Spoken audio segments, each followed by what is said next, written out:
माळी आई धनधान्य देई जोडते मनाची नाती आमची माती आमची माणसं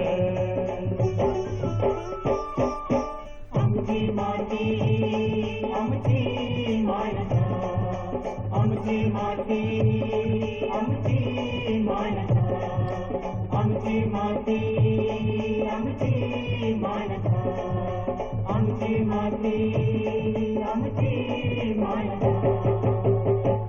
नमस्कार शेतकरी बंधू भगिनींनो, आमची माती आमची माणसं या फोन इन लाईव्ह कार्यक्रमामध्ये मी साक्षी आपल्या सर्वांचं अगदी मनापासून स्वागत करते.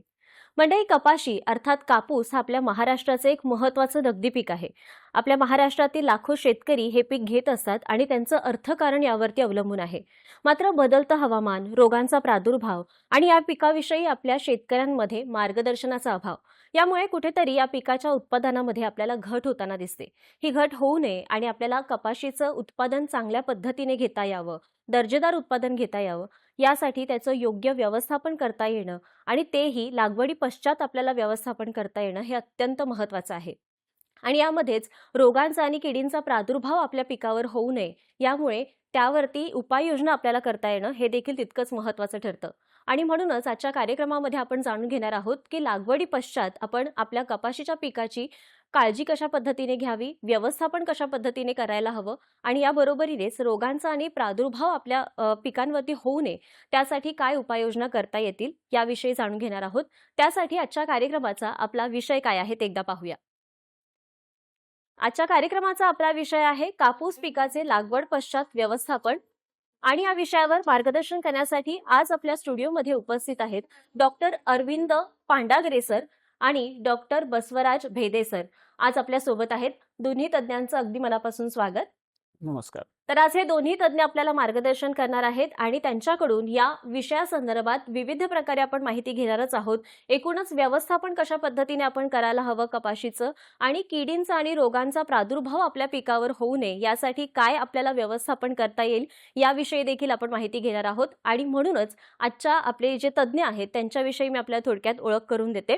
तर सर्वात आधी डॉक्टर अरविंद पांडागळे सर यांच्याविषयी आपल्याला ओळख करून देते. डॉक्टर अरविंद पांडागळे सर हे नांदेड येथील कापूस संशोधन केंद्रामध्ये सहयोगी प्राध्यापक म्हणून कार्यरत आहेत आणि आज आपल्याला ते आपल्या कपाशीच्या पिकाचं व्यवस्थापन कशा पद्धतीने आपण करावं आणि त्याबरोबरीनेच व्यवस्थापनाचे जे विविध टप्पे आहेत याविषयी मार्गदर्शन करतील. दुसरे जे आपले तज्ज्ञ आहेत ते म्हणजे डॉक्टर बसवराज भेदे सर. हे देखील नांदेड येथील कापूस संशोधन केंद्रामध्ये कीटकशास्त्र विभागामध्ये कीड रोग शास्त्रज्ञ म्हणून कार्यरत आहेत आणि ते आज आपल्याला आपल्या कपाशीच्या पिकावर किडींचा आणि रोगांचा प्रादुर्भाव कशा प्रकारे होतो, त्यांची लक्षणं काय आहेत, त्यावर उपाययोजना काय आहेत याविषयी सविस्तर मार्गदर्शन करणार आहेत. आणि आत्ता आपण त्यांच्याविषयी जाणून घेतलं. चला तर मग अधिक वेळ न घालवता आजच्या मुलाखतीला आपण सुरुवात करूया. दोघाही तज्ज्ञांचं पुन्हा एकदा कार्यक्रमामध्ये स्वागत करते. आजचा जो आपला विषय आहे तो आहे व्यवस्थापन आपण लागवडी पश्चात कशा पद्धतीने करायला हवं आपल्या कपाशीच्या पिकाचं.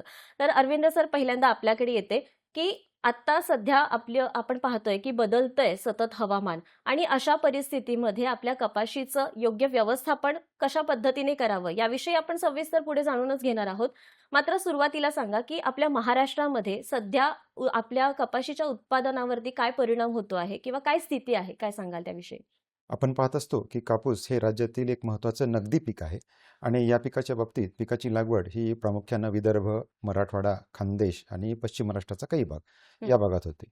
जर उत्पादन किंवा एकूण उत्पादकता प्रति हेक्टरीचा विचार केला तर राज्याची उत्पादकता ही 322 किलोग्राम रुई प्रति हेक्टर ही मागच्या हंगामामध्ये आढळून आली, जेव्हा की राज्यामध्ये एकूण क्षेत्र हे जवळपास 38 लाख हेक्टर क्षेत्र आहे आणि ही उत्पादकता देशाच्या तुलनेमध्ये कमी आहे. देशाची जी 440 किलोग्राम रुई आहे त्याच्यापेक्षा तुलनेनं अतिशय कमी आहे.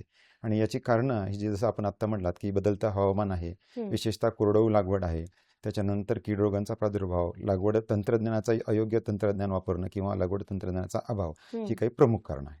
बरोबर. सर, आपल्याकडे येते की आता मगाशी मी अरविंद सरांना जसं विचारलं की सतत बदलतंय हवामान, तर आता महाराष्ट्रामध्ये रोगांचा आणि किडींचा प्रादुर्भाव आपल्या कपाशीच्या पिकावर कशा पद्धतीने आपल्याला पाहायला मिळतोय किंवा काय परिणाम होतोय उत्पादकतेवर, त्याविषयी काय सांगाल आपण? कपाशीवर अनेक प्रकारच्या किडी आणि रोगाचा प्रादुर्भाव होतो आणि त्यामुळं शेतकऱ्यांना खूप मोठ्या प्रमाणात नुकसान होत राहतं. आता कपाशीवर जर विचार केला तर सर्वसाधारण 10 ते 15% नुकसान कीड रोगामुळे होत राहतं. परंतु यांचं जर व्यवस्थापन नाही केलं तर 30 ते 50% नुकसान पोहोचू शकतं. किंवा जर ज्या कीड किंवा रोगांना जर पोषक वातावरण असेल तर हे त्यापेक्षा देखील होऊ शकतं. म्हणून त्याचबरोबर दुसरं जे आहे, कीड रोगाच्या प्रादुर्भावामुळे उत्पादन खर्च वाढतो. म्हणजे या कीड रोगांच्या व्यवस्थापनासाठी कीटकनाशके किंवा इतर पर्याय वापरल्यामुळे शेतकऱ्यांचा उत्पादन खर्च देखील वाढतो. बरोबर. सर, आता आपण रोगांविषयी सांगितलं, तर अरविंद सर आपल्याकडे येते मी, की आता बहुतेक ठिकाणी लागवड ही झालेली आहे कपाशीची. तर आता सुरुवातीची जी कामं आहेत लागवडीच्या नंतरची, तर ती कशा पद्धतीने आपण आता करायला हवीत? काय काळजी घ्यायला हवी या दरम्यान? त्याविषयी काय सांगाल? राज्यामध्ये कपाशीची लागवड ही सरासरी जून महिन्यात करण्यात येते.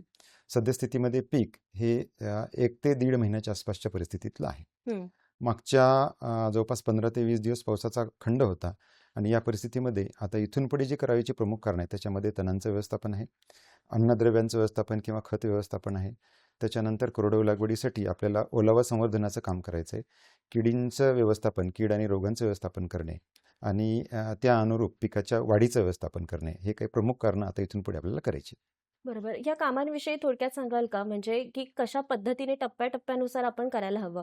म्हणजे पुढे आपण माहिती घेणारच आहोत की तणांच्या विषयी किंवा काय. पण थोडं सविस्तर सांगाल का? तर इथून पुढे काय असतं की हा पीक वाढीचा काळ आहे. बरोबर. तर 1 महिन्यापासून आणखी 15 दिवसानंतर आपल्याला पाती लागणे किंवा फळ लागणं ज्याला कपाशीमध्ये म्हणतो. तर इथून पुढे पिकाचं उत्पादन ठरण्याचा कालावधी हा मागच्या येत्या 1.5 महिन्यापासून हा पुढच्या 3 महिन्यापर्यंत असतो. हं. मग या परिस्थितीमध्ये पीक हे तणमुक्त असलं पाहिजे. पिकाचं योग्य पोषण झालं पाहिजे, म्हणजे त्याच्यासाठी अन्नद्रव्यांचं, खतांचं योग्य नियोजन झालेलं पाहिजे. हे सगळं होण्यासाठी, दिलेली खतं उपलब्ध होण्यासाठी जमिनीमध्ये ओलावा उपलब्ध असणं आवश्यक आहे. हं. त्यासाठी सिंचन व्यवस्थापन किंवा कोरडवाहूमध्ये ओलावा संवर्धन आणि इथून पुढे पिकामध्ये कीड आणि रोगांचा प्रादुर्भाव होतो. तर कीड आणि रोगांचा जेव्हा प्रादुर्भाव होतो तर त्यावेळेला आपल्याला त्याचं किडींचं आणि रोगांचं योग्य नियोजन करणं हे जास्त महत्त्वाचं आहे. बरोबर. सर आपल्याकडे येते मी. बसवराज सर आपल्याकडे येते, की सरांनी आता लागवडी पश्चात आपण काय-काय कामं करायला हवीत याविषयी सांगितलं. तर तुम्हाला देखील तसाच प्रश्न विचारेन, की लागवडीच्या दरम्यान किडींचा आणि रोगांचा प्रादुर्भाव होण्याची शक्यता कितपत असते? आणि त्या दरम्यान आपण काय काळजी घ्यायला हवी किंवा कोणत्या रोगांचा प्रादुर्भाव होण्याची शक्यता असते?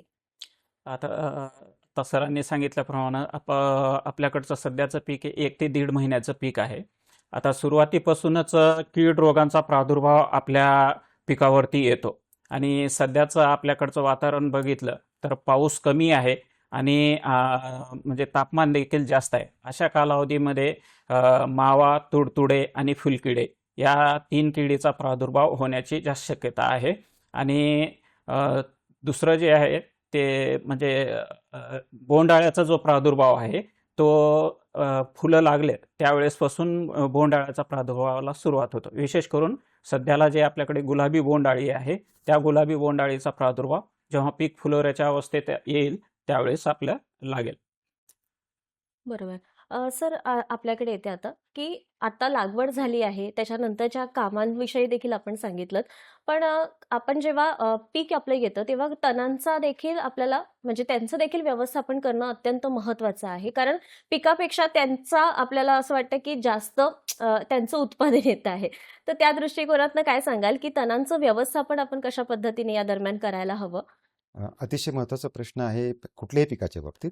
काय असतं की पिकांची जर वाढ झाली तर आमचे शेतकरी तण खै धन असं म्हणतात. हं. तर त्या अनुषंगानं पिकाच्या 15 दिवसापासून कपाशीमध्ये 45 ते 60 दिवस हा तणांसाठी क्रिटिकल काळ असं आम्ही म्हणतो. म्हणजे त्या काळात पीक हे तणमुक्त असलं पाहिजे. मग पिकं तणमुक्त ठेवण्यासाठीचे उपाययोजना काय? तर 2 प्रकार. एक तर करवी करण्यात येणारं तण व्यवस्थापन. त्याच्यामध्ये प्रामुख्यानं निंदणी, खुरपणी आहे आणि आंतरमशागत मशागत, वखरपाळी, डवरणी, कोळपणी हे प्रकार आहेत. तर सरासरी 1 ते 2 वेळेला आपल्याला निंदणी करावी लागेल. 3 ते 4 वखरपाळ्या किंवा आंतरमशागतीच्या पाळ्या द्याव्या लागतील. हां. परंतु आमच्या शेतकऱ्यांकडे आता प्रश्न येतोय की मजुरांची उपलब्धता नाही निंदणी करण्यासाठी. मग बऱ्याच वेळेला शेतकऱ्यांचा प्रश्न असतो की मजुरांना फाटा देत किंवा त्यावरचा खर्च कमी करून मजूर मनुष्यबळ नसेल तर काय करायचं? त्याच्यासाठी काही रासायनिक पद्धतीनं तणनाशकाचा वापर करून तण व्यवस्थापन करता येईल का? तर त्याच्यामध्ये तणनाशकाचा वापर करण्यासाठी 2 प्रकारचे तणनाशक आपल्याकडे आहेत. एक आहे क्युझोलोफॉप इथाईल, हे लांब पानाच्या गवतवर्गीय तणांचं नियंत्रण करतं हं. आणि त्याची मात्रा 400 मिली प्रति एकर या प्रमाणात वापरायची आहे. दुसरं गोल पानाचे जे तण असतात, द्विदल वर्गीय तण, त्यांचं व्यवस्थापन करण्यासाठी पायरिथायोबॅक सोडियम नावाचं तणनाशक आहे आणि त्याची मात्रा ही 300 मिली प्रति एकर या प्रमाणात वापरायची आहे. हं. जर दोन्ही प्रकारचे तण उपलब्ध असतील तर एकतर हे दोन्ही स्वतंत्र तणनाशक घेऊन एक फवारणी करताना एकत्र करून वापरू शकता किंवा त्याचे कॉम्बिनेशन प्रॉडक्ट बाजारात आहे, त्याचं लेबल क्लेम उपलब्ध आहे, पायरिथायोबॅक सोडियम आणि क्युझोलोफॉप इथाईल. तर याचं प्रमाण हे 425 मिली प्रति एकर या प्रमाणात आहे आणि याची फवारणी तण हे 2 ते 4 पानाच्या अवस्थेत असताना करावी लागते. बरोबर. सर, आता आपण काही नावं सांगितली, तर ती नावं लक्षात ठेवणं अत्यंत महत्त्वाचं आहे आणि त्या सरांनी ज्या प्रकारे व्यवस्थापनाविषयी सांगितलं तणांच्या, तर ते देखील तितकंच महत्त्वाचं ठरतं. बसवराज सर, आता मी आपल्याकडे येते की आता सरांनी तणांविषयी आपल्याला सांगितलं, पण मग आपण मगाशी उल्लेख केलात की काही किडी आहेत ज्या रस शोषण करणाऱ्या किडी आहेत.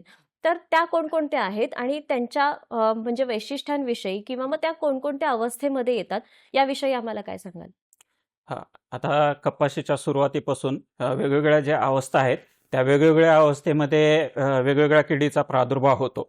सुरुवातीचा जर पाहिला तर पीक 1.5 महिन्याचं होईपर्यंत मावा, तुडतुडे आणि पिठ्या डिकून या 3 किडीचा शक्यतो प्रादुर्भाव होतो आणि त्यानंतर जे आहे 60 दिवसापर्यंत फुलकिडे आणि तुडतुडे या 2 रस शोषण करणाऱ्या किडी महत्त्वाच्या आहेत आणि त्यानंतर जे आहे ते 3 महिन्यापर्यंत 60 ते 90 दिवसामध्ये फुलकिडे, तुडतुडे आणि गुलाबी बोंडाळी या किडी महत्त्वाच्या आहेत आणि त्यानंतर 90 दिवसाचं पीक झाल्यानंतर फुलकिडे आणि गुलाबी बोंडाळी 90 ते 120 दिवसाच्या कालावधीमध्ये आणि 120 दिवसानंतर गुलाबी बोंडाळी आणि पांढरी माशी या प्रामुख्याने आपल्याकडे नुकसान करतात.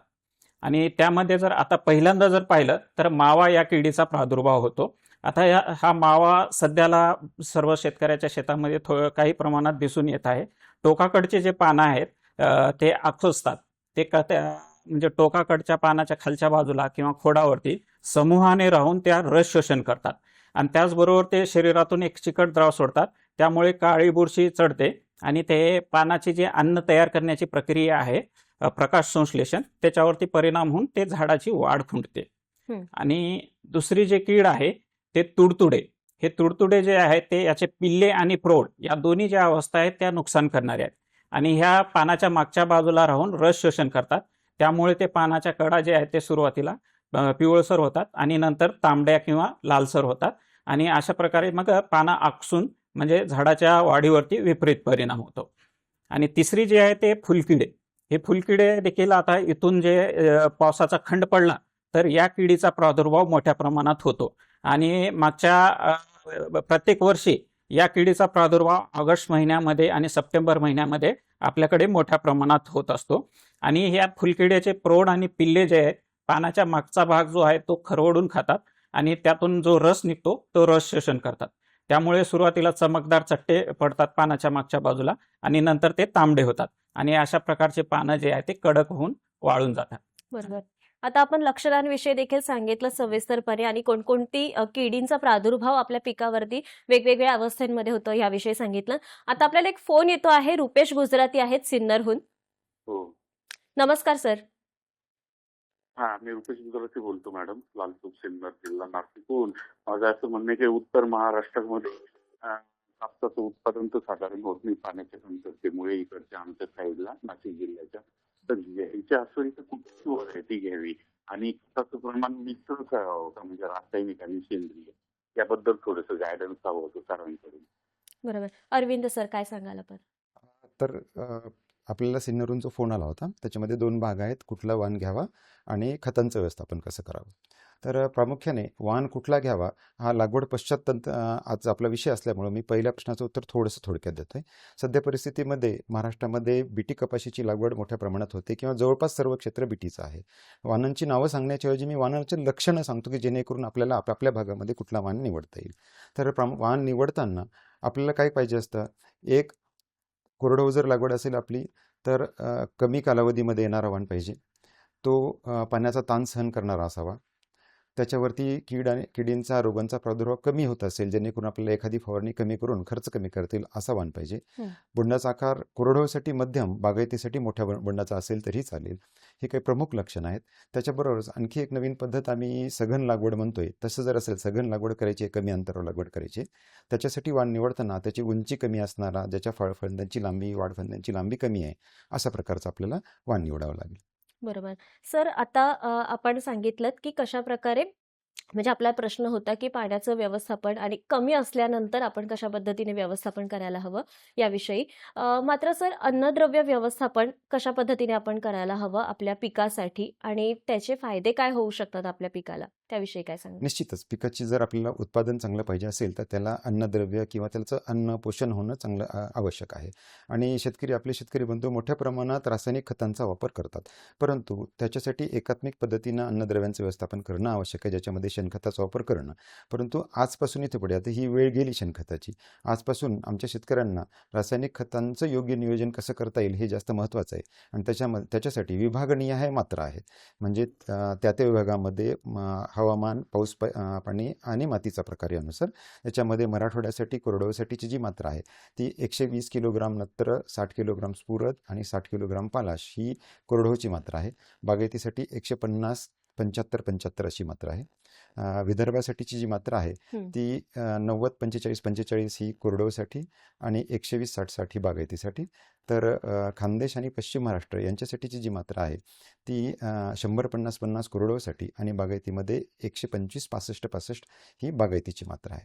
ह्या मात्रा देताना आमचे शेतकरी बंधू खत देतात, परंतु चुकीच्या पद्धतीनं खत दिलं जातं, चुकीच्या वेळेवर दिलं जातं आणि ज्याच्यामुळं आमच्या शेतकऱ्यांना त्याचा फायदा कमी मिळतो आणि मग खतांचा वापर जास्त होतो, खर्च जास्त होतो, परंतु त्याचा उपयोग होत नाही. त्याच्यासाठी मी आग्रहानं सांगेल की खतं हे बरेच वेळेला शेतकरी फेकून पद्धतीने दिले जातात. रांगोळी टाकणं ज्याला आम्ही म्हणतो, जी उघड्यावर खतं दिली जातात आणि त्याच्या अंतर्मशागत होते, परंतु तसं करू नये. खतं ही जमिनीच्या खाली खोल दिली गेली पाहिजेत आणि त्याच्यासाठी सोयीस्कर मार्ग कुठला असेल तर खतं ही पेरून दिली गेली पाहिजेत. याचा फायदा काय असतो की खतं ही जमिनीच्या खाली मुळांच्या कक्षेमध्ये दिली जातात आणि मग ती उपलब्ध होतात, अन्यथा ती त्याच ठिकाणी स्थिर होतील वरच्या भागात आणि मग मुळांना मिळणार नाही. त्यासाठी खतं ही खोल पेरून दिली गेली पाहिजेत. मग ती वखरपाळीच्या मागे, डवऱ्याच्या मागे, सरत्यानं पेरून द्या किंवा लागवड करताना लागवडीच्या अगोदर आपल्या रेघोटीच्या मागे पेरून द्या, त्याच्यानंतर वखराच्या मागे पेरून द्या किंवा आळे पद्धतीनं द्या, परंतु खतं ही फेकून कधीही दिली गेली नाही पाहिजे. आमची माती आमची माती. मगाशी आपण काही किडींविषयी सांगितलं, तर त्याबरोबरीनेच काही म्हणजे आपण नावं सांगितली, तुडतुडे आहेत किंवा फुलकिडी आहेत. तर मग त्या व्यतिरिक्त आणखीन काही किडी आहेत का किंवा मग काही रोग आहेत का, की त्याविषयी थोडं सविस्तरपणे काय सांगाल? निश्चितच कपाशीवर जे या अगोदर आपण पाहिले 3 ज्या रस शोषण करणाऱ्या किडी आहेत त्या पाहिले, म्हणजे मावा, तुडतुडे आणि फुलकिडे. आणि यासोबतच दुसरे 2 जे रस शोषण करणाऱ्या किडी आहेत त्यामध्ये पांढरी माशी आहे आणि पिठ्या ढेकूण, हे 2 महत्त्वाचे आहे. आता याच्यामध्ये देखील पांढऱ्या माशीचा प्रादुर्भाव आपल्याकडे शक्यतो ऑक्टोबर-नोव्हेंबरपासून त्यानंतर सुरुवात होतो. आताही आढळतो, परंतु त्याचं प्रमाण कमी असतं. आणि पिठ्या ढेकणाचा जो प्रादुर्भाव आहे तो सर्वांच्या शेतामध्ये आढळत नाही, काही ठराविक शेतकऱ्याच्या शेतामध्ये, आणि शक्यतो त्याचा प्रादुर्भाव हा सुरुवातीला शेताच्या कडेने आढळतो आणि त्यानंतर मग तो आतमध्ये प्रादुर्भाव होतो. परंतु शेतकरी बांधव जे आहेत ते रस शोषण करणाऱ्या किडीसाठी जे उपाययोजना करतात त्याबरोबर या पिठ्या ढेकण्याचा देखील बंदोबस्त होतो. परंतु त्याचबरोबर जे काही मित्र कीटक आहेत या पिठ्या ढेकणाचे, ते मित्र कीटकामुळं ही पिठ्या ढेकून नैसर्गिकरित्या नियंत्रणात आहे. कपाशीवर जर पाहिलं तर रस शोषण करणाऱ्या किडीमध्ये तुडतुडे, मावा, फुलकिडे आणि पांढरी माशी या सगळ्यात महत्त्वाच्या आहेत. आणि विशेष करून आता सप्टेंबरपर्यंत जर पाहिलं तर तुडतुडे आणि फुलकिडे ह्या 2 महत्त्वाच्या आहेत. बरोबर. अरविंद सर, आता आपल्याकडे येते. मगाशी आपण सांगितलंत की कपाशीच्या चांगल्या उत्पादनासाठी आपल्या प्रेक्षकांनी देखील प्रश्न होता की पाणी व्यवस्थापन वगैरे कशा पद्धतीने करावं. मात्र आत्ता असा प्रश्न आहे की आपल्या जर चांगलं उत्पादन घ्यायचं असेल तर आपण बरेचदा फांदी कापतो किंवा मग त्याच्यासाठी शेंडा खुडतो. तर त्याचा उपयोग आपल्याला कशा पद्धतीने होऊ शकतो आणि आपल्या उत्पादनावरती काय परिणाम होतो त्याचा? निश्चितच पिकांचं जी वाढ व्यवस्थापन हा भाग आहे त्याच्यामध्ये हा भाग अंतर्भुक होतो. आणि शेतकरी आमचे बंधू काय करतात की सुरुवातीच्या काळात मी जसं तुम्हाला सांगितलं की रासायनिक खतांची मात्रा ही पहिली मात्रा लागवडीच्या वेळेला दिली गेली पाहिजे. परंतु बऱ्याच वेळेला असं पाहायला मिळतं की ती एखाद्या महिन्यानंतर देतात. पिकाची वाढ समाधानकारक नाही म्हणून थोडासा नत्रयुक्त खतांचा युरियाचा वापर जास्त होतो आणि त्याच्यामुळे मग पीक जास्त वाढीला लागतं. मग जास्त वाढीला लागल्याच्या नंतर मग पिकाची वाढ कशी करायची हा एक दुसरा प्रश्न तयार होतो. त्याच्याशी अनुषंगानं कदाचित बोंडसड या रोगाचा प्रादुर्भाव देखील त्याच्यामुळे होतो. वाढ जास्त होईल आणि त्याच्यामुळं मग ती जी फळं लागायची आहेत, बोंड किंवा कैऱ्या लागायच्या त्याचं प्रमाण देखील कमी होतं आणि त्याच्यामुळं पिकाचं वाढ व्यवस्थापन करणं जास्त आवश्यक आहे. तर त्याच्यामध्ये सध्या आम्ही 2 पर्याय आपल्याला देतोय. एक पर्याय आहे की पिकाची जी वाढ फांदी आहे ती कापायची आणि शेंडा खोडायचा. मग वाढ फांदी कधी कापायची तर ज्या वेळेला पाती लागतात अशी अवस्था, सरासरी 40 ते 45 दिवस, या अवस्थेमध्ये 45 दिवसाच्या आसपास वाढफांदी कापणे हे काम करायचं आहे. आणि शेंडा खुडणे, तर शेंडा खुडणे हे करण्यासाठीच्या 2 आहेत. पारंपरिक लागवड आहे जशी 4x1.5, 5x1, 6x1, 4x3 अशा प्रकारची लागवड. तर या लागवडीमध्ये शेंडा खुडण्याचं काम हे पिकाची उंची जवळपास 5 फुटाची झाली म्हणजे ही अवस्था 100 दिवसाच्या आसपास येते, त्यावेळेला शेंडा खोडायचा आहे. जर एक नवीन पद्धत मागच्या 2 वर्षापासून आम्ही राज्यामध्ये प्रात्यक्षिकाच्या माध्यमातून कृषी विद्यापीठे आणि राज्य शासन कृषी विभाग यांच्या माध्यमातून आम्ही घेत आहोत, ज्याला सघन लागवड पद्धत म्हणतोय. तर तशी जर लागवड असेल तर शेंडा खुडणे हे काम आपल्याला 80 दिवसाच्या आसपास म्हणजेच पिकाची उंची 3 फूट ते 3.5 फूट झाली अशा वेळेला करायचं आहे. याच्यानं होतं काय नेमकं, वाढ फांदी जर आपण कापली तर सुरुवातीच्या काळामध्ये पिकाच्या वाढफांदीला पहिल्या जवळपास 75 दिवसापर्यंत पाती लागत नाहीत म्हणजे फळ लागत नाही सुरुवातीच्या काळात. आणि ती फांदी ही जास्त अन्नद्रव्य किंवा जास्त एनर्जी ही वाढीवरती खर्च करते. मग ती फांदी जर कापली तर एक तर ती पिकाची दाटी होणार नाही, आडवी वाढ कमी होईल आणि ती एनर्जी जी वाढीवरती चालली आहे ती पुढच्या फांद्यांमध्ये पाते फुलं लागणं म्हणजेच फळं लागण्यामध्ये आणि पिकाचं उत्पादन वाढण्यामध्ये फायदा आहे. दुसरं, शेंडा खुडणे हे जे काम होतं की शेंड्याचा अगदी वरचा जो भाग असतो त्या वरच्या भागामध्ये फुलांचं रूपांतर बोंडामध्ये होत नाही किंवा बोंड तिथे लागले तरी ते पूर्ण त्याचं पोषण होत नाही, त्याच्यापासून कपाशी किंवा कापूस मिळत नाही. मग ते जर आपण शेंडा खुडला तर तो शेंडा खुडला तर त्याच्यामुळं त्याच्या खालचे जे काय बोंड आहेत सरासरी प्रति झाडाचं एका बोंडाचं वजन हे 1/2 ग्रामनं वाढतं. परंतु 1/2 ग्राम आणि कोरडवाहू लागवडीमध्ये जर 40 बोंड एका झाडाला गृहीत धरली आपण तर एका झाडाला 10 ग्राम आणि एकरी जवळपास आपण 7,000च्या आसपास रोपं बसतील तर 70 ते 80 किलो फक्त शेंडा खुडल्यामुळे उत्पादन वाढतं एका एकराचं.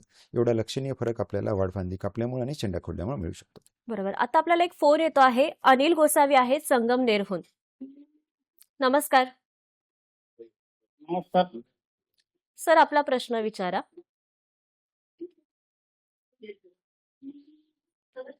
नमस्कार मॅडम. सर, आपला प्रश्न विचारा. मॅडम, आमची आता कपाशीची काढणी झालेली आहे. आता तिला फुलं लागलेली भरपूर, पण फुलांचं प्रमाण जरा कमी आहे आणि तिच्यावर पांढऱ्या माशीचं प्रमाण जास्त. बरं. आता आपण त्याच प्रश्नाकडे येणार होतो की सरांनी आपल्याला फांदी कशा पद्धतीने खुडायला हवी किंवा त्या दरम्यान आपण काय काळजी घ्यायला हवी याविषयी सांगितलं. अरविंद सर, त्याच विषयी मी आपल्याला प्रश्न विचारेन की बोंड लागण्याच्या दरम्यान पांढऱ्या माशीचा प्रादुर्भाव आपल्या पिकावरती अधिक होत असतो, तर त्यावर काय उपाययोजना आहे आणि त्या माशीविषयी काय सांगाल? पांढऱ्या माशीचा प्रादुर्भाव आपल्याकडे कपाशीवर नियमितरित्या आढळून येतो. परंतु सद्य परिस्थितीत पाहिलं तर पांढऱ्या माशीचा प्रादुर्भाव जे वाढतो त्याच्यामध्ये 2 कारणे महत्त्वाचे आहेत. एक जे आहे ते नत्रयुक्त खताचा अतिरिक्त वापर झाल्यामुळे पांढऱ्या माशीचा प्रादुर्भाव वाढतो आणि त्याचबरोबर आपण सध्याला सिंथेटिक पायरेथ्रॉइड या गटातील कीटकनाशकाचा वापर करत आहोत. जसे की आपण सायपरमेथ्रिन, फेनवर्लेट, लॅम्बडा सायलोथ्रिन किंवा फेनप्रोप्रॅथिन अशा प्रकारचे कीटकनाशक आपण वापरत आहोत. हे जे कीटकनाशक आहेत ह्या पांढऱ्या माशीच्या प्रजननासाठी मदत करतात. त्यामुळे पांढऱ्या माशीचा उद्रेक किंवा त्याचा प्रादुर्भाव वाढतो. हे 2 महत्त्वाच्या कारणामुळे आपल्याकडे पांढऱ्या माशीचा प्रादुर्भाव वाढत आहे. आणि परंतु आपण जर हे रासायनिक कीटकनाशकाचा जर वापर व्यवस्थित केला तर आपण ह्या पांढऱ्या माशीचं नियोजन करू शकतो. आणि विशेष करून यासाठी आपल्याला वेगवेगळे जे रासायनिक सोडून इतर देखील काही पर्याय आहेत. त्याच्यामध्ये पिवळे चिकट सापळे लावणं आणि निंबोळी अर्क किंवा निंबोळीवर आधारित कीटकनाशक याचा जर वापर केला तर पांढऱ्या माशीचं चांगल्या प्रकारे त्यांचं व्यवस्थापन होईल. बरोबर. या उपाययोजनांविषयी थोडं सविस्तर सांगाल का, की कशा पद्धतीने शेतकऱ्यांनी यावरती उपाययोजना करायला हव्यात? आता रासायनिक कीटकनाशकाचे जे आहे ते सोडून जे दुसरे पर्याय आहेत त्याच्यामध्ये थोडक्यामध्ये पिवळे आणि निळे चिकट सापळे याचं महत्त्व सांगतो. हां. आता आपल्या शेतामध्ये पीक 20-25 दिवसाचं झालं त्यापासून पिवळे आणि निळे अशा 2 रंगाचे चिकट सापळे आपण लावायचं. आता हे पिवळे आणि निळेचे चिकट सापळे बाजारातून आणून म्हणजे तेच वापरावं असं काही नाही. एकतर बाजारामध्ये वापरलात ते कमी किमतीमध्ये आहेत ते वापरलं तरी चांगलं आहे, परंतु घरच्या घरी देखील आपण हे तयार करू शकतो. यामध्ये पिवळ्या रंगाचा पुठ्ठा किंवा खताचं पोतं किंवा प्लास्टिकचा डब्बा हा कुठल्याही आपण घ्यायचं आणि त्याच्यावरती ग्रीस किंवा एरंडीचं तेल लावून आपण जर ते शेतामध्ये लावलं तर ते चिकट सापळ्याचा म्हणून उपयोग होतो. आणि पांढऱ्या माशीसाठी किंवा सगळ्या रस शोषण करणाऱ्या किडीसाठी हे पिवळे आणि निळे चिकट सापळे अतिशय उपयुक्त आहेत. यांचं सरासरी म्हणजे आपण 15 पिवळे चिकट सापळे 15 ते 20 आणि निळे जे आहेत ते 5 चिकट सापळे प्रति हेक्टरी आपण लावावे. परंतु यांची संख्या जेवढी आपण जास्त करू तेवढं आणखीन त्यांचं नियंत्रण होण्यामध्ये मदत होते. त्यामुळे सर्व शेतकऱ्यांनी या पिवळ्या आणि निळ्या चिकट सापळ्याचा वापर केला तर निश्चितच म्हणजे सगळ्या रस शोषण करणाऱ्या किडीचा चांगलं व्यवस्थापन होईल आणि आपली रासायनिक कीटकनाशकाचा जो खर्च आहे तो देखील कमी होईल. बरोबर. आता आपल्याला एक फोन येतो आहे. वर्षा वाडेकर आहेत छत्रपती संभाजीनगरहून. नमस्कार. नमस्कार मॅडम. आपला प्रश्न विचारा. हो, माझा असा प्रश्न आहे मॅडम, आमच्याकडं पावसाचा खंड पडलेला आहे आणि त्याच्यामध्ये परत पाऊस म्हणजे पावसामुळे कपाशी सुकू पण लागली आणि थोडा किडीचा पण प्रादुर्भाव आहे. मग त्यात काय करावे? बरोबर. अरविंद सर, आपण काय सांगा? सध्या परिस्थितीमध्ये लागवड झाल्यापासून जवळपास आता पीक बागायती लागवड असेल तर 1.5 महिन्याच्या आसपासचं आहे. कोरडवाहू लागवडीचं पीक जर असेल तर ते 1 महिना ते 20 दिवसाच्या कालावधीचं आहे.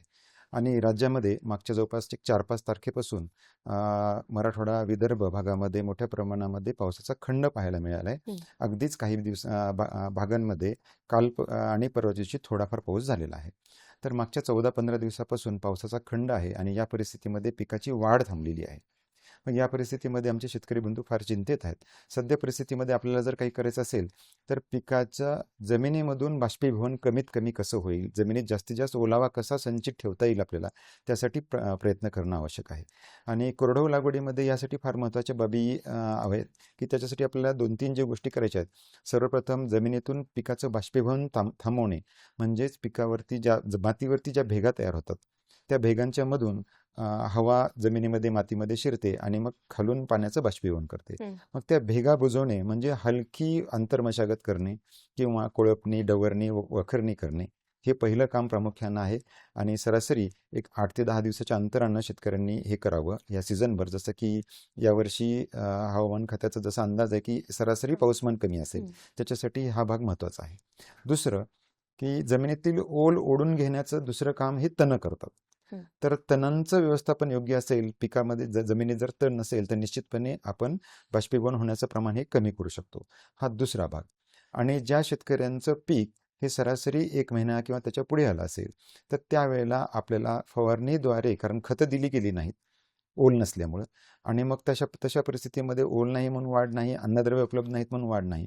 मग अशा परिस्थितीमध्ये फवारणीद्वारे आपल्याला काही अन्नद्रव्य देता येतील का, त्याच्यासाठी आपल्याला पर्याय करावे लागतील. त्याच्यामध्ये सध्या परिस्थितीमध्ये युरिया किंवा नत्राची फवारणी जी करायची आहे ती 2% नत्राची फवारणी आपल्याला करता येईल. हे 3 प्रमुख बाब आहेत. आणि पावसाचा खंड आहे, 1 महिन्यापेक्षा पुढचं जर पीक असेल तर मग पोटॅशियम नायट्रेट किंवा 13-0-45 नावाचं एक विद्राव्य खत उपलब्ध होतं.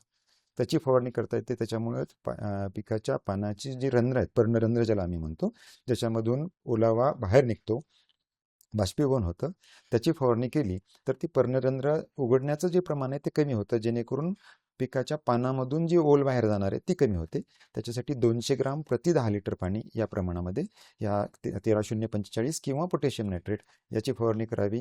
किंवा याला पर्याय अजून पोटॅशियम शिओनाइट नावाचा एक विद्राव्य खत आहे, त्याचं प्रमाण हे 50 ग्राम प्रति 10 लिटर पाणी या प्रमाणात फवारणी करावी. बरोबर. त्यांच्या प्रश्नामध्ये रोगांचा थोड्या प्रमाणामध्ये प्रादुर्भाव आहे असं त्यांनी म्हटलं, तर आपण काय सांगाल सर त्याच्याविषयी?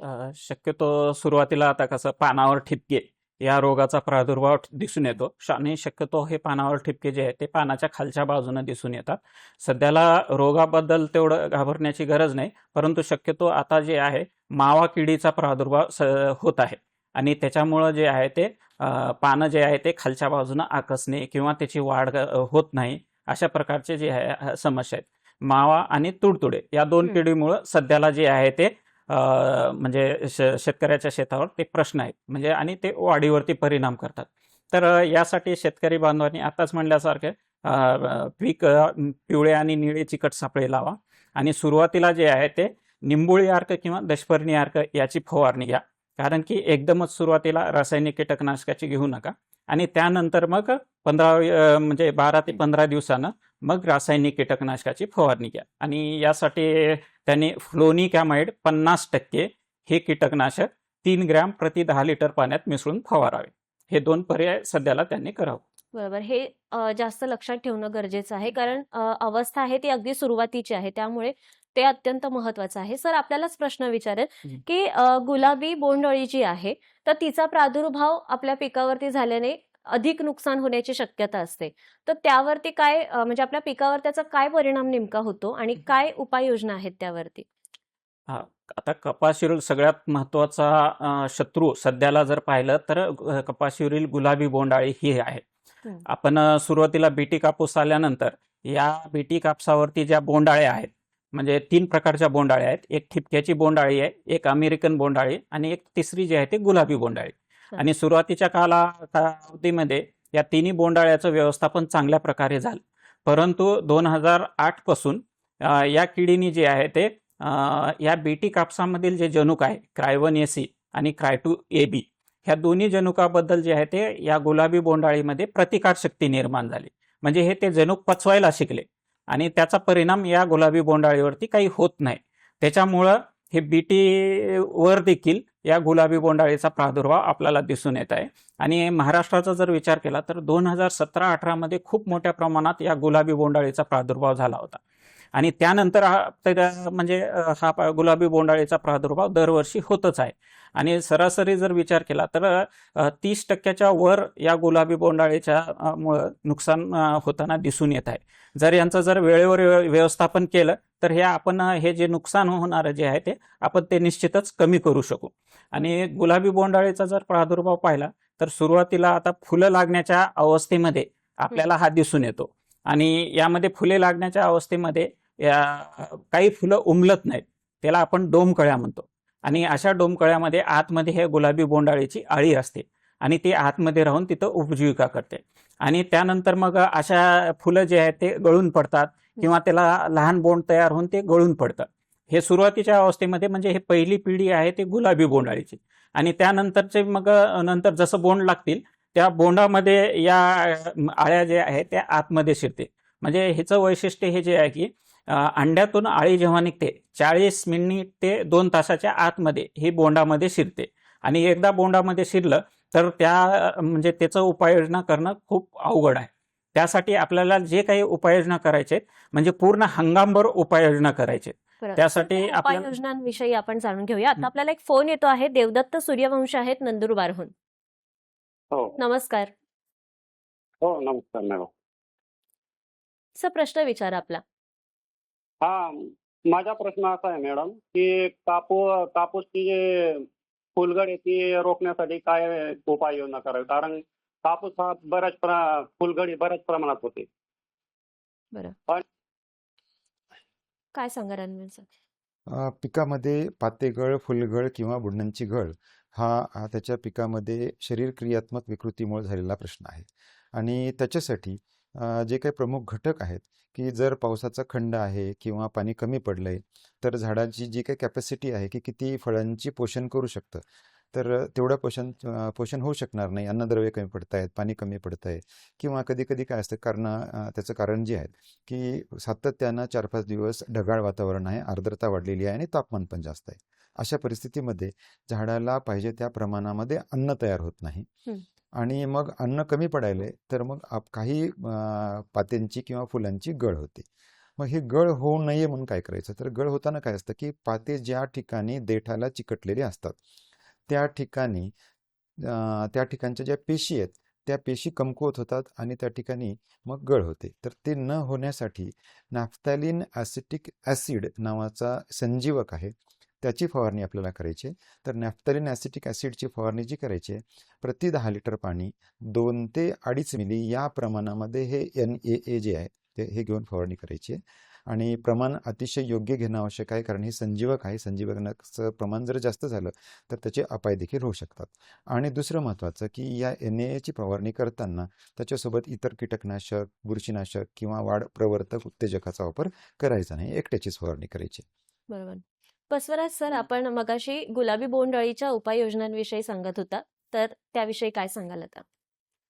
आता कपाशीवरील जे गुलाबी बोंडअळी आहे तिच्या व्यवस्थापनासाठी आपल्याला म्हणजे सुरुवातीपासून म्हणजे हंगाम संपल्यापासून आपल्याला काही गोष्टी करणं गरजेचं आहे. यामध्ये प्रामुख्याने जर पाहिलं तर कपाशीचा हंगाम संपला तर त्यावेळेस आपल्याला जे काही कपाशीची पराठी जी आहे किंवा किडलेले बोंड आहेत आपल्या शेतामधून त्यांची विल्हेवाट लावायची, पहिलं काम. आणि दुसरं जे आहे ते जे जिनिंग मिल आहे किंवा आपण जिथं कापूस साठवलेला आहे तिथं आपल्याला कामगंध सापळ्याचा वापर करून त्याचे जे पतंग आहेत ते पतंग आपल्याला पकडून ते सामूहिकरित्या ते नष्ट करायचं आहे. आता इथून जर पाहिलं म्हणजे आता पीक लागवड केलेले आहे, याच्यानंतर आपल्या शेतकऱ्यांनी पहिल्यांदा आता पीक 1.5 महिन्याचं झाल्यानंतर कामगंध सापळे लावायचं. या गुलाबी बोंडअळीचे विशेष कामगंध सापळे भेटतात. सर्व शेतकऱ्यांनी कामगंध सापळे हे लावलं तर तुम्हाला त्याचं सर्वेक्षण करण्यासाठी 5 कामगंध सापळे प्रति हेक्टरी लावायचं. आणि सामूहिकरित्या जर हे पतंग पकडून त्यांना नष्ट करायचं झालं तर हे 20 कामगंध सापळे प्रति हेक्टरी वापरायचं, जेणेकरून जास्त पतंग तिथे आकर्षित होतात आणि आपण त्यांचं विल्हेवाट लावू शकू. पहिल्यांदा सगळ्यांनी पहिलं काम आहे कामगंध सापळे लावणं. आणि जसे जसे पिकाची उंची वाढेल तसं तसं हे कामगंध सापळे आहे त्यांची उंची वाढवत राहायचं. त्याचबरोबर हे प्रकाश सापळे लावायचं, त्याचा देखील त्याकडे देखील हे पतंग जे आहे ते आकर्षित होऊन मरतात. आणि सगळ्यात महत्त्वाचं आहे फुलोऱ्याच्या अवस्थेत ज्या डोमकळ्या आहेत त्या आपण डोमकळ्या वेचून ते नष्ट करायचं. आणि वेचून देखील आपण कुठेही टाकून द्यायचं नाही, ते व्यवस्थित एका पॉलिथिनमध्ये बंद करून ते जमिनीमध्ये पुरून टाकायचं. आपण जर शेतातील ते डोमकळ्या वेचून तसंच जर टाकून दिले तर त्यामधून जे आळी निघते ती कोशात जाते आणि परत तिचा पतंग बाहेर निघतो आणि आपल्या पिकावरती अंडी देतो. तर अशा प्रकारच्या वेचलेल्या डोमकळ्या ज्या आहेत त्याची देखील विल्हेवाट चांगल्या प्रकारे लावायला पाहिजे. आणि त्यानंतर शेतामध्ये पक्षी थांबे लावायचं, कारण की जे पीक फवारणी केलेलं आहे अशा पिकावरती पक्षी बसणं टाळतात. त्याच्यासाठी आपल्याला शेतामध्ये पक्षी थांबे म्हणजे जसं इंग्रजी टी अक्षर आहे अशा प्रकारचे पक्षी थांबे हेक्टरी 25 लावायचं. आणि दुसरं महत्त्वाचं आहे की याचे मित्र कीटक जे आहेत आपल्या शेतामध्ये जेवढं सगळ्यात जास्त मित्र कीटक राहील तेवढं चांगलं, कारण की हे नैसर्गिकरित्या किडीचं नियंत्रण करतात. आणि यासाठी सगळ्यात महत्त्वाचं आहे पहिले 2 महिने रासायनिक कीटकनाशकाची फवारणी टाळायची, जेणेकरून आपले हे मित्र कीटक जगतील आणि ते मित्र कीटक आपल्या शेतामध्ये त्यांचा बंदोबस्त होईल. आणि त्यानंतर मग जैविक कीटकनाशक आहेत, रासायनिक कीटकनाशक हे नंतरचे पर्याय आहेत.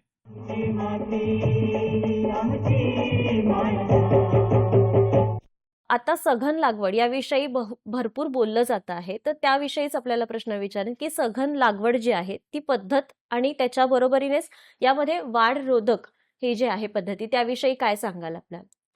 सघन लागवड ही मोठ्या प्रमाणात सध्या लागवड पद्धतीला चालना किंवा प्रात्यक्षिकं करण्यात येत आहेत. आणि ही पद्धत नेमकी काय आहे, तर देशाची उत्पादकता वाढवण्यासाठी विविध पर्याय आम्ही जे घेतोय, नवीन वाण वापरणं, लागवड तंत्रज्ञान विकसित करणं, याच्यामध्ये पिकाचं लागवड ही कमी अंतरावर करून, म्हणजेच प्रति एकर क्षेत्रामध्ये जास्तीत जास्त रोपं किंवा झाडं बसवणे, जेणेकरून प्रति झाडाचं उत्पादन जरी कमी झालं तरी रोपांची संख्या म्हणजे झाडांची संख्या वाढल्यामुळे उत्पादन वाढेल, असं निदर्शनाला आलं आणि त्यानुसार त्याचं तंत्रज्ञान विकसित केलं गेलं आहे. आणि त्याच्यामधून जवळपास प्रति एकरी आपल्याला 30 ते 60% एवढी उत्पादन वाढ हे कोरडवाहूमध्ये देखील मिळत आहे. आणि या लागवडीमध्ये आपण 3 बाय 1 फूट किंवा 3 बाय अर्धा फुटाच्या प्रकारे सघन लागवड किंवा जवळच्या अंतरावर लागवड ही पद्धत आपण करत आहोत. तर या लागवडीमध्ये एवढ्या जवळ जेव्हा आपण लागवड करणार आहोत 3 फूट बाय 1 फूट किंवा 3 फूट बाय अर्धा फूट, तर झाडांची दाटी होणार, गर्दी होणार आणि मग आमच्या शेतकऱ्याला बऱ्याच वेळा संभ्रम पडतो की मग असं कसं चालेल. मग त्याच्यासाठी वाढ रोधक रसायनांचा वापर करावा लागेल, जेणेकरून त्याची दाटी होणार नाही आणि पुढचे दुष्परिणाम होणार नाहीत. मग वाढ रोधक रसायनं म्हणजे काय, तर बऱ्याच वेळेला आपल्याला काय माहीत असतं की वाढ जास्त करण्यासाठी रसायनं आमचे शेतकरी वापरतात. तसंच वाढ जास्त जर झाली तर ती वाढ थांबवण्यासाठी, कमी करण्यासाठीचे रसायनं देखील असतात, म्हणजे उलट काम करणारे. परंतु सघन लागवडीमध्ये त्याचा वापर जे करायचा आहे आपल्याला, तो अगदी सुरुवातीच्या अवस्थेत करायचा आहे. मग बाजारामध्ये मेपिक्वॅट क्लोराईड नावाचं एक वाढरोधक आहे, 5% संहतेत ते मिळत असतं. त्याचा वापर जेव्हा आपण करतोय तर त्याचा वापर करताना 2 वेळेला त्याच्या फवारण्या करायच्या आहेत. पहिली फवारणी ही पाते लागण्याची अवस्था, म्हणजे सरासरी 45 दिवस 50 दिवसाच्या आसपास ती अवस्था येते आणि त्यावेळेला त्याची फवारणी करायची आहे. त्याचं प्रमाण हे एका एकरासाठी 200 मिली प्रति एकर 40 गुंठे या प्रमाणात घ्यायचं आहे. त्याची दुसरी फवारणी जी घ्यायची आहे ही पहिल्या फवारणीच्या नंतर जवळपास 15 दिवसांना घ्यायची. म्हणजेच पहिली फवारणी जर 45 दिवसाला झाली असेल तर दुसरी फवारणी 60 दिवसाला करायची. त्यावेळी त्याचं प्रमाण हे 250 मिली प्रति एकर ह्याप्रमाणे. मी प्रमाण प्रति एकर सांगतो, याचा अर्थ की जेवढे पंप आपल्याला त्या रानामध्ये पडणार आहेत, त्या जमिनीवर पडणार आहेत, त्यानुसार आपण प्रतिपंप मात्रा ठरवा, परंतु प्रमाण हे तेवढं गेलं पाहिजे. प्रमाण कमी गेलं तर वाढ थांबणार नाही. आणि आणखी एक काळजी घ्यायची की याची फवारणी करताना जमिनीमध्ये ओल असावी. जर जमिनीत ओल नाही, पाऊसच नाही सध्या नसेल, तर 2-4 दिवस आपण थांबा आणि त्याच्यानंतर मग फवारणी घ्या. आता दुसरं आणखी याच्यात महत्त्वाची बाब जी, पहिली फवारणी पाते लागताना 45 दिवसाला, दुसरी फवारणी जी घ्यायची आहे, जर समजा पावसाचा खंड आहे आणि दुसरी फवारणी घेण्यासाठी पिकाची वाढ योग्य झाली नाही, तर मग ती ठरवायची दुसरी फवारणीची योग्य वेळ कशी ठरवणे, हे एक तांत्रिक मुद्दा आहे, थोडासा तो विस्तारानं सांगेल. तर याच्यामध्ये दुसरी फवारणी घेताना दुसऱ्या फवारणीच्या वेळी पिकाच्या वरच्या 5 कांड्यांची लांबी मोजायची आणि वरच्या 5 कांड्यांची लांबी जर 20 सेंटीमीटर आली त्यावेळेला आपल्याला ही फवारणी घ्यायची. पहिले 5 कांडे म्हणजे पहिलं कांड कुठं मोजायचं, जिथून पहिलं पूर्ण उमललेलं पान, जवळपास 2 ते 2.5 सेंटीमीटर उमललेलं पान आहे, त्या ठिकाणी पहिलं कांड मोजणे आणि तिथून पुढे 1, 2, 3, 4, 5 अशा प्रकारचे 5 कांड्यांची लांबी ही 20 सेंटीमीटर झाली त्यावेळेला दुसरी फवारणी करायची. जर असं झालं नाही, 15 दिवस झालेत परंतु लांबी 20 सेंटीमीटर नाही झाली, 2-4 दिवस थांबा, ज्यावेळेला 20 सेंटीमीटर होईल त्यावेळेला फवारणी करा. परंतु प्रमाण आणि अवस्था हे नितांत आवश्यक आहे, जमिनीत ओल असणं आवश्यक आहे. याच्यामुळे होतंय काय, तर नेमकं फवारणी जेव्हा आपण करत असतो त्यावेळेला मेपिकेट क्लोराईड जेव्हा फवारणी केली त्याच्यामुळे सरासरी पिकाची वाढ ही 1 फुटाच्या आसपास 1 ते 1.5 फूट कमी होते. दुसरं, पानांची जी काय पानाची जाडी जी आहे ती थोडीशी वाढते. पानाचा रंग गर्द हिरवा, थोडासा डार्क रंग येतो. बरेच वेळेला आमचे शेतकरी संभ्रमित होतात की काहीतरी बिघडलंय, परंतु असं काही होणार नाही. उलट त्याच्यामुळे पानं थोडीशी जाडसर झाली, त्याच्यामुळं किडींचा प्रादुर्भाव तुलनेनं कमी होतो. त्याच्यामुळे बोंडांचं साईज वाढतं, बोंड वाढतं आणि पिकाची उंची का कमी होते, तर जे कांडे असतात किंवा जे पेरं असतात त्याची लांबी कमी झाली आहे. म्हणजे जिब्रेलिक ॲसिड जे पिकामध्ये तयार होत असतं, ज्याच्यामुळे पेशींची लांबी वाढते, ती पेशींची लांबी नाही वाढली, त्याच्यामुळं कांड्यांची लांबी कमी होते, परंतु फांद्यांची संख्या मात्र तेवढीच राहते. त्याच्यामुळे पिकाचं नुकसान होणार नाही, उलट फायदा मिळेल. याच्यासाठी आपल्याला मेपिकेट क्लोराईड 2 वेळेला फवारणी करावी लागेल. बरोबर. आपल्याकडे येते सर, मी आता बसवराज सर, की आपल्या शेतकऱ्यांची अशी तक्रार असते की रासायनिक खतांचा किंवा रासायनिक पद्धती ज्या आहेत त्यांचा जर आपण आपल्या रोगांच्या आणि किडींच्या प्रादुर्भावावरती आपण म्हणजे वापर केला तर त्याच्यामुळे खर्च देखील वाढतो. तर मग अशा कोणत्या जैविक पद्धती आहेत की ज्या वापरणं आपल्यासाठी फार महत्त्वाच्या आहेत किंवा फायदेशीर ठरतील? निश्चितच शेतकरी बांधवांनी पहिला प्रथम रासायनिक कीटकनाशकाकडे न वळता पहिल्यांदा जे वनस्पतीजन्य कीटकनाशक आहेत किंवा जे जैविक कीटकनाशक आहेत याच्याकडे वळावं. यामध्ये सर्वप्रथम आपण घरच्या घरी तयार करू शकणारे असं आहे निंबोळी अर्क आहे. 5% निंबोळी अर्क आपण घरच्या घरी तयार करावं किंवा दशपर्णी अर्क आहे.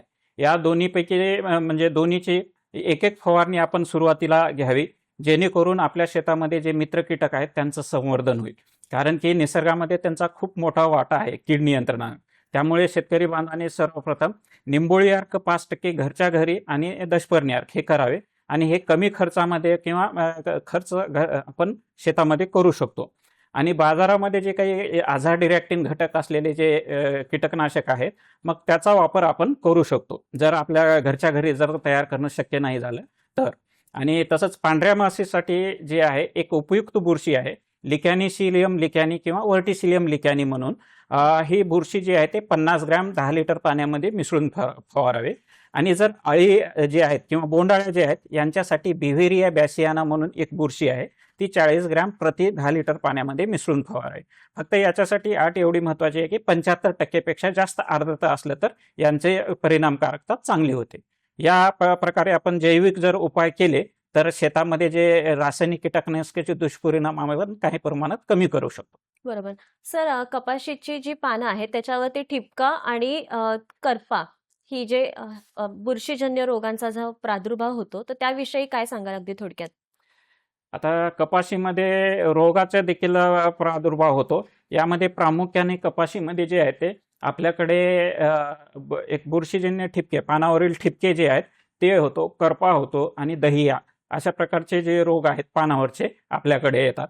तर यांच्या व्यवस्थापनासाठी क्रिसोक्झाम मिथाइल हे एक कीटकनाशक आहे, ते 10 मिली प्रति 10 लिटर पाण्यामध्ये मिसळून त्याची फवारणी करावी. किंवा अझॉक्सिस्ट्रोबिन अधिक डायफेनोकोनाझोल हे जे मिश्र बुरशीनाशक आहे, याची फवारणी 10 मिली 10 लिटर पाण्यामध्ये मिसळून फवारणी करावी. बरोबर. अरविंद सर, जाता जाता आपल्या शेतकऱ्यांना थोडक्यात काय सल्ला द्याल? निश्चितपणे आपल्याला यावर्षी अतिशय महत्त्वाच्या बाबी लक्षात घ्यायच्यात. हवामानाचा अंदाज घेऊन यावर्षी आपल्याला काम करायचं आहे. उत्पादन खर्च कमी करणे हा प्रमुख बाब यावर्षी राहील. तर इथून पुढे ओलाव्याचं संवर्धन करणं हे जास्त सगळ्यात प्रामुख्यानं किंवा सगळ्यात एक नंबरचं काम म्हणावं लागेल. योग्य तण व्यवस्थापन करणे, रासायनिक खतांचा आपल्या विभागानुसार वापर करा, त्याची मात्रा आणि वेळ हे अतिशय योग्य पद्धतीनं आपण दिली गेली पाहिजे. योग्य पद्धतीनं खत देणे, योग्य मात्रेत देणे, सूक्ष्म अन्नद्रव्यांचा आपण वापर करावा. जमिनीमध्ये ओलावा संवर्धनासाठी जमिनीत पाणी जास्तीत जास्त मुरेल याच्यासाठी वखरपाळी आणि त्याला सरासरी 2 महिन्याच्या आसपास त्या डवऱ्याला पोतं किंवा दोरी बांधून सऱ्या काढून घेणं, जेणेकरून आम्ही त्या ठिकाणी मूलस्थानी जलसंधारण ज्याला म्हणतो हे कामं करायचे. त्याचबरोबर पिकांचं योग्य पद्धतीने वाढीचं व्यवस्थापन करणे, कीड रोगांचं आपल्याला व्यवस्थापन करणे या प्रमुख बाबी आहेत, जेणेकरून आपण कमी खर्चामध्ये अधिकाधिक उत्पादन निश्चितपणे मिळू शकेल. बरोबर. खरं तर सध्याच्या बदलत्या हवामानामध्ये आणि अनेक कारणं अशी आहेत की ज्याच्यामुळे पिकावरती आपला परिणाम होत असतो आणि त्या दृष्टिकोनातनं आपण जे मार्गदर्शन केलं आहे दोघांनी ते देखील अत्यंत महत्त्वाचं होतं आत्ताच्या काळामध्ये किंवा आत्ताच्या हवामानानुसार आपण म्हणू शकतो. तर त्यासाठी आपण इथे आलात या मार्गदर्शनासाठी आणि आम्हाला इतकं मोलाचं मार्गदर्शन केलं त्याबद्दल दूरदर्शनच्या सह्याद्री वाहिनीतर्फे मनापासून आभार. धन्यवाद. धन्यवाद.